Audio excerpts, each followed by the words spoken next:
Hey, what is up, everyone? I was planning to continue on my series, but I understand that there's so much going on in the market at the moment. I think it'll be good for me to just take a bit of time to acknowledge some of the pains in the market and just briefly talk about how I am planning to manage through this period. And hopefully that will give you some inspiration too.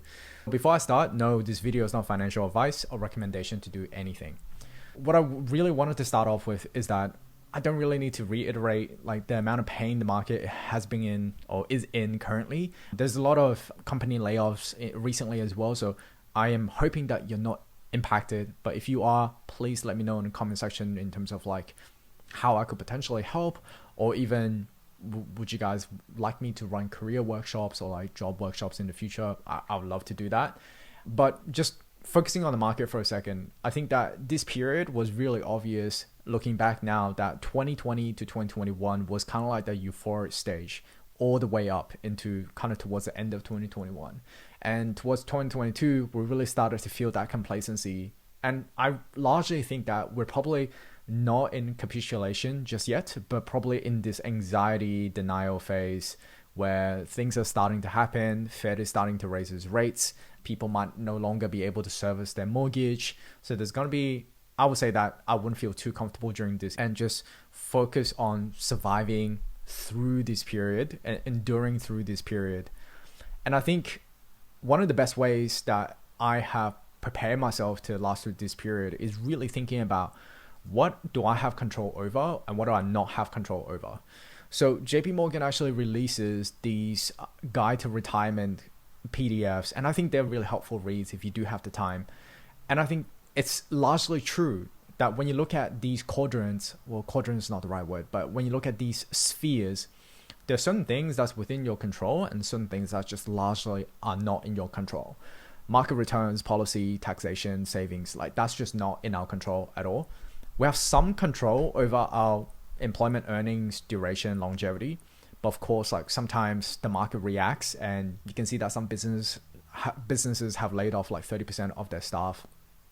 And those are the things that's kind of not within our control. But the thing where we have total control over is how much you spend, how we're saving money, and also how we're allocating our assets and where. And I think for me, during this period of time, I have concentrated my positions wherever necessary, like especially with my growth stocks. And I think the most important thing for me to start focusing on to endure this period of pain is in this sphere right here. I think that we largely have control over our saving and spending and minimizing that whenever necessary, especially during this period of time.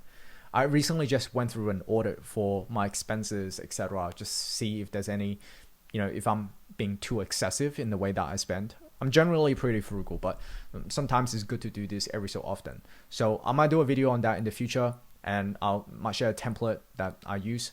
I'll keep you guys posted on that. And I think that beyond this area in terms of how I allocate capital and how I save money, how the most important thing that I really focused on is my employment and my ability to generate income. This is something that like I don't stop doing, and I focus on the things that I have control over, and then I'll focus on things that I have some control over, and I generally try not to focus on things that are just completely out of my control. And I think the best way for me to not make any like irrational decisions is to check my portfolio. I just focus on my system, and over time, I think that's going to pan out in my favor. And just to kind of put things in perspective and want to be a little bit more optimistic is that when we look at S&P 500, basically from 2002 to 2021, when we make irrational decisions and we miss some of the best days in the market, we'll basically go from like 9.5% return to 5% return. That is a substantial difference that I probably don't want to take the risk on that. I'd rather write it out and I have a long investment horizon. So if you've done the work and you know exactly what you're investing in, then you should probably have nothing to be afraid of.